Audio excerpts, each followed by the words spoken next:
Another day, another vlog. Thank you Lord for this day. Hi there! Welcome back again to my vlog. Heto, nagbabalik na naman tayo sa pagluluto. Ilang araw na nga paulan-ulan dahil nga malapit na daw yung tag-ulan, sabi sa balita. Pero dito sa amin kahit umuulan paghapon hindi pa rin namin feel kasi mainit pa rin talaga. So heto, mga bandang alas 8 nga dumating nga yung nanay ko galing tindahan at heto nag-request nga yung tatay ko na magluto nga daw kami na sinigang na baboy. Kapag almusal naman na sila, kaya naman itong lulutuin kong ulam na to pantanghalian na namin. Bali, ito nga baboy na to merong liempo tapos may halo din na ribs. At syempre bago nga natin tulutuin, kailangan muna natin itong pakabanlawan para matanggal yung mga germs.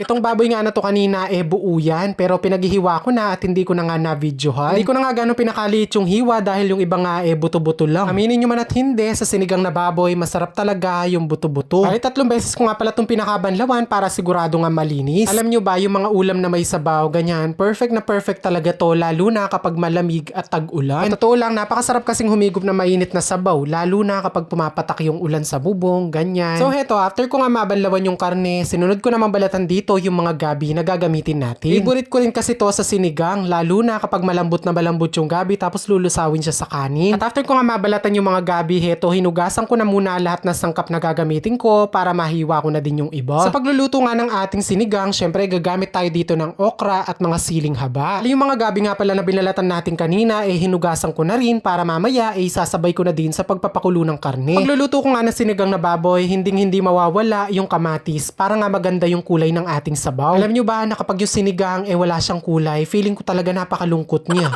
So para naman maging maganda yung kulay ng buhay ng ating sinigang, ayan, maglalagay tayo dito ng mga ilang pirasong kamatis. Dito nga sa hiwa ng kamatis, pwede naman tong hiwain lang sa 4, pero ako nilitan ko na para mas okay. Mamaya meron na naman mag-comment, bakit ang dami kong nilagay na kamatis? Syempre, ako yung nagluluto, ako yung masusunod, pero kung gusto nyong konti lang yung ilagay, okay lang din naman. By the way, optional lang din naman to ha, pero kung gusto nyong gayahin na may kamatis or wala, nasa sa inyo na yun. Tapos ko na nga hiwain yung mga kamatis, kaya naman itong 2 pirasong sibuyas naman yung binalatan ko at pinaghihiwa. Or sibuyas, mas masarap, pero ako 2 piraso lang yung nilagay ko dahil wala na nga sa basket. Dati unlimited tayo sa sibuyas, ngayon tipid-tipid muna, naubos na kasi yung mga stocks.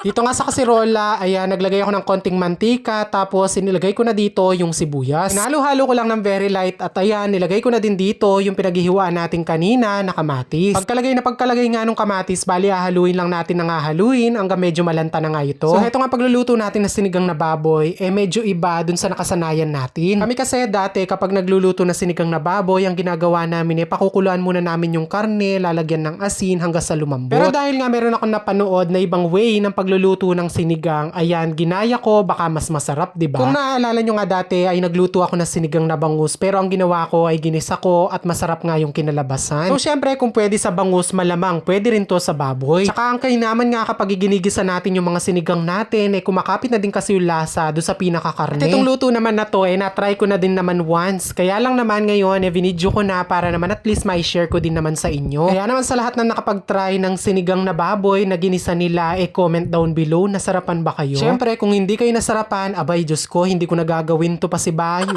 Pero syempre, charot-charot lang. Sabi ko nga sa inyo, na-try ko na nga to once at masarap din naman yung kinalabasan. After ko nga maigisa yung karne, ayan, naglagay lang ako dito ng konting asin, pampalasa. Sabi ko nga sa inyo, natanggal ko na nga yung paglalagay ko ng patis sa mga niluluto ko. Dati kasi talagang patis yung pinanggigisa ko, tapos pa nagsasawsawan ako, may patis din, ganyan. Pero ngayon, talagang natanggal ko na siya. Yun naman para sa akin lang naman. Pero kung gusto nyo pa rin lagyan ng patis, okay lang din naman. Nasa katawan nyo naman yung bato nyo, wala naman sa akin. Charis. Katapos ko nga maihalo-halo yung karne, heto, nilagay ko naman dito yung mga gabi na binalatan ko kanina. Nasabay ko nga to sa pagpapalambot ng ating karne para pag malambot na yung karne, malambot na din yung gabi, sigurado na yun. Tataka na lang talaga ako pag lumambot na yung karne at yung ating gabi hindi pa. Bali pagkalagay nung gabi, ayan, sinundan ko na nga ng isang pitsil na tubig. Habang hinihintay ko lumambot yung ating karne, ayan, Diyos ko, nag-selfie-selfie pa mo ako. Wala na kasi kung gagawin at nahiwa ko na lahat ng mga gagamitin, kaya naman ayan, Diyos ko, ubusin natin oras ko sa pagbibidyo ng mukha ko. Charis. Bali kung tatanungin nyo, ilang oras ko nga palang pinakuluan tong karne, bali umabot nga to ng 1 oras. At ayan, kitang-kita nyo naman, pati yung gabi nalulusaw na sa sobrang kulo. Okay lang din naman na malusaw yung gabi dahil nga pampalapot din niya na sabaw. So syempre, nung kulong-kulo na nga yung pinakasabaw, hinulog ko na nga dito yung mga kangkong na pinagtatalbos ko kanina. Sabi ko nga sa nanay ko, nung bumili siya ng kangkong, dagdagan niya. Kaya naman, ayan, magtatago na talaga yung karne niyan. Medyo half cook na nga yung kangkong, sunod ko nang inilagay dito yung mga okra. Wala nga tayo nabilis sampalok, kaya naman ang gagamitin natin pang asim, mangga. 2 piraso nga yan at pinaghihiwa ko lang ng ganyan para nga madali lumambot. Dito nga naglagay na nga din pala ako ng konting pampalasa para mas masarap. At nung malapit na nga maluto, ayan, nilagay ko na nga dito yung pinakahulis sangkap. Ito nga siling haba. Ayergo, pag gantong ulan-ulan, napakasarap kainin netong ulam na to. Lalo na nga't sakto lang yung asim, yung tipo mapapangwi ka. Charis.